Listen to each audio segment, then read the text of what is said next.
여러분 안녕하십니까, 진성호입니다. 윤석열 대통령 당선인은 오늘 꿀같은 휴식을 취하고 있습니다.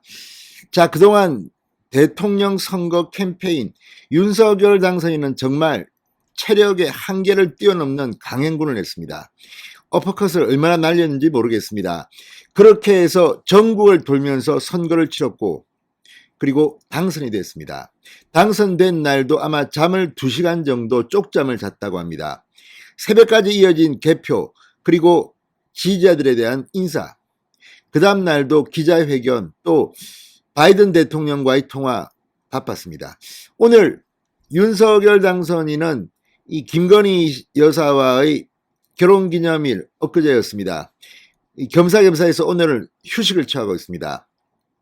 그런 가운데 인수위 구성에 언론들의 관심이 집중하고 있습니다. 자, 그런데 윤석열 당선인이 당선된 직후부터 이 인수위원장에는 안철수 대표가 유력하다, 장제원 의원이 비서실장에 내정됐다는 보도가 나왔습니다. 그런데 시간이 꽤 흘렀지만 장제원은 비서실장에 들어갔지만 안철수 인수위원장 소식은 아직 없습니다. 자, 방금 전 장제원 비서실장이 안철수 대표의 인수위원장 선임과 관련해서 발언을 했습니다. 자, 윤석열 후보가 안철수 대표와 도시락 회동을 어제 가졌습니다만 이 자리에서 안철수 대표는 인사 얘기는 없었다고 했습니다.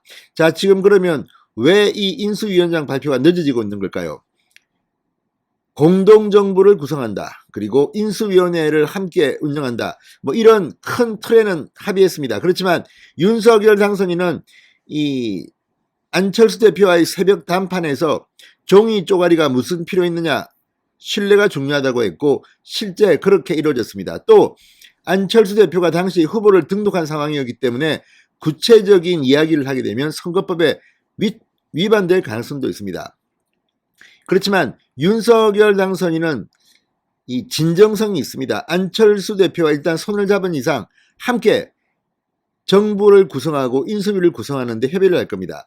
그런 의미에서 안철수 대표도 어제 여러 가지 방향에서 의견이 거의 일치했다고 말했습니다. 그런데 안철수 대표는 왜 아직 인수위원장 성락을 하지 않았을까요? 지금 상당히 미묘한 여러 가지 문제들이 있는 것 같습니다. 자, 안철수 대표가 인수위원장을 하겠다고 승낙만 하면 윤석열 당선인은 바로 안철수 인수위원장을 임명할 것으로 보입니다.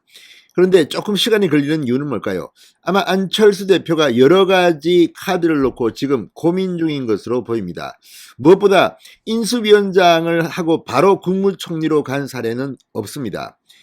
김용준 전 헌재소장이 박근혜 정부의 인수위원장을 하고 국무총리에 내정됐지만 닷새 만에 사퇴했습니다. 그동안 알려지지 않던 그런 문제점이 드러났기 때문입니다. 자, 안철수 대표는 지금 상당히 고민할 겁니다. 윤석열 당선인과 함께 새로운 정부를 구성하고 하는데 힘을 합칠 거지만 본인이 인수위원장을 하느냐 마느냐는 전적으로 본인의 결정인데 시간이 꽤 지났지만 안철수 대표는 아직 결정을 못한 것 같습니다. 자, 지금 왜 이렇게 인선이 지연되는 걸까요? 진성호의 직설 시작합니다. 방송에 앞서 아직 진성호 방송에 구독자가 아니신 분은 붉은색 구독 버튼 눌러주십시오. 더 좋은 방송으로 보답하겠습니다. 자, 차기 정부 국정 비전을 제시할 인수위원회 상당히 중요합니다. 윤석열 당선인은 아주 좋은 이야기를 했습니다. 이번 인수위원회는 깜짝 인사 같은 거 없다. 우리가 알던 사람들이, 일하는 사람들이 와서 묵묵히 일하는 곳이다. 그건 맞습니다. 자, 그렇다면 빨리 인수위원장을 선임하고 적어도 다음 주 중에는 인수위원회가 구성될 것으로 보입니다. 이미 큰 틀은 발표했습니다. 자, 인수위원장 발표가 늦어질 가능성에 대해서 지금 플랜 B, 플랜 C 등이 거론되고 있습니다. 그동안은 안철수 대표가 단독으로 인수위원장 후보였지만 지금은 김병준 전 비대위원장 몇 명 이름이 지금 거론되기 시작했습니다. 그만큼 지금 안철수 대표가 인수위원장을 하겠다는 말을 하지 않는 모양입니다. 자, 장제원 비서실장 오늘 기자들과 만나 이런 말을 했습니다. 오늘 오후에 안철수 대표 측을 만나서 좀 논의하겠다. 걸림돌은 없다. 안철수 대표님이 맡으신다는 결심만 하면 거기에 따라서 또 구성이 좀 있을 것이고, 또 본인이 안 하실 경우에는 또 다른 또 구성이 되지 않겠나, 연동이 되는 부분이 있다고 말했습니다. 그러니까 지금 이 장제원 실장의 말을 따르면 윤석열 당선인은 안철수 대표가 하겠다고 하면 무조건 인수위원장은 안철수, 그렇지만 하지 않겠다고 하면 플랜 B, 플랜 C를 준비 중인 것으로 보입니다. 윤 당선인은 대선 후보 시절 안철수 대표와 야권 단일화를 합의하면서 공동정부 출범을 목표로 인수위 구성 단계부터 서로 협의하기로 약속한 바 있습니다. 그 약속을 지키는 사람입니다. 다른 건 모르지만 제가 윤석열 당선인은 이런 약속 또는 그 기본적인 진정성은 의심할 데가 없습니다. 그런데 안철수 대표는 왜 인수위원장을 하겠다는 말을 하지 않는가, 지금 여기에 대한 분석들이 지금 나오고 있습니다. 자, 안철수 대표 이 통합 중도 메시지를 전달할 수 있는 중량감 있는 인사로는 적임자로 저는 봅니다. 다만 이런 거는 있습니다. 이 민주당이 또 공격을 하겠죠. 그렇지만 민주당도 할 말이 없을 겁니다. 아니, 이재명 후보가 지난 캠페인 당시 안철수 후보 보고 같이 우리 일하자, 공동정부 이야기한 거 아닙니까? 그래 놓고 지금 와서 비토를 한다? 이건 좀 아닙니다. 다만 이제 이런 거는 있습니다. 인수위원장은 상당히 중요한 자리이긴 하지만 윤석열 당선인이 중심입니다. 반면 공동정부를 구성할 경우 안철수 대표는 초대 국무총리 영순입니다. 실제로 이 안철수 대표가 뭐 경기도지사를 출마할지 국무총리를 선택할지 이거는 본인이 선택할 일입니다. 그런데 가장 좋은 모양은 대통령이 윤석열 대통령입니다. 다음 카드는 국무총리입니다. 다만 문제는 지금이 여소야대라는 겁니다. 자, 여소야대에서 다른 장관들은 민주당이 반대를 해도 임명을 강행하면 그만입니다.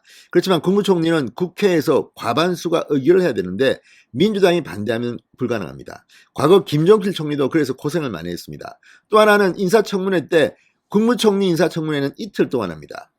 옛날에 10년 전부터 이 문재인 당시 후보와 안철수 후보와 붙었을 때 저쪽에서 X파일을 만들었다 뭐 이런 말들도 나왔습니다. 그런데 그중 일부는 부인 김미경 교수와 딸 설희 씨를 겨냥한 것들이 있습니다. 이게 사실이든 아니든을 떠나서 국무총리에 안철수 대표가 지명되면 상당히 많은 공격을 받습니다. 이 부담을 안철수 대표도 지금 고민하고 있을지도 모릅니다. 그렇지만 국민의당도 지금 명분이 없습니다. 아니, 안철수 대표에 대해서 이재명 후보가 같이 공동정부 만들자고 자기들이 제안해놓고 국무총리로 오니까 윤석열 대통령하고 국무총리는 우리 못 받아주겠다. 공격하면 여론의 역풍을 맞을 겁니다. 그렇지만 안철수 대표도 사람입니다. 부인과 딸에 대한 공격이 들어온다는 데 대해서 신경이 쓰이지 않을 수 없습니다. 그래서 지금 이 안철수 대표가 인수위원장에 선임되고 바로 국무총리로 직행하는 카드가 있을 수도 있고, 뭐 과거에 그런 케이스가 없다고 하지만 만들면 되는 겁니다. 두 번째, 안철수 대표가 선출직을 원하는 경우는 서울시장 아니면 경기도지사, 그 정도인데 서울시장은 오세훈 현직 시장이 있기 때문에 쉽지 않습니다. 그렇다고 부산시장 가기도 그렇습니다. 그렇다면 경기도지사인데 경기도지사는 사실은 쉽지 않습니다. 이번 이 대통령 선거 개표 결과도 보면 서울은 윤석열 당선인이 이재명 후보를 이겼지만 경기도는 경기도지사 출신이어서 그런지는 모르지만 이재명 후보가 이겼습니다. 많은 것을 안철수 대표는 지금 고민하고 있을 것 같습니다. 그렇지만 저는 인수위원장은 그래도 하는 거 별 문제가 없습니다. 이거 뭐 인사청문회 하는 것도 아니고, 그리고 일단 국민들 앞에서 단일화를 했습니다. 그리고 함께 인수위부터 협의하기로 약속했기 때문에 안철수 대표가 곧 결단을 할 것 같다는 생각이 듭니다. 좀 더 지켜봐야 될 것 같습니다. 아무튼 오늘 윤석열 후보는 쉽니다. 그동안 피로가 쌓였을 겁니다. 푹 쉬시기 바랍니다. 진성호의 직설이었습니다. 여러분 감사합니다.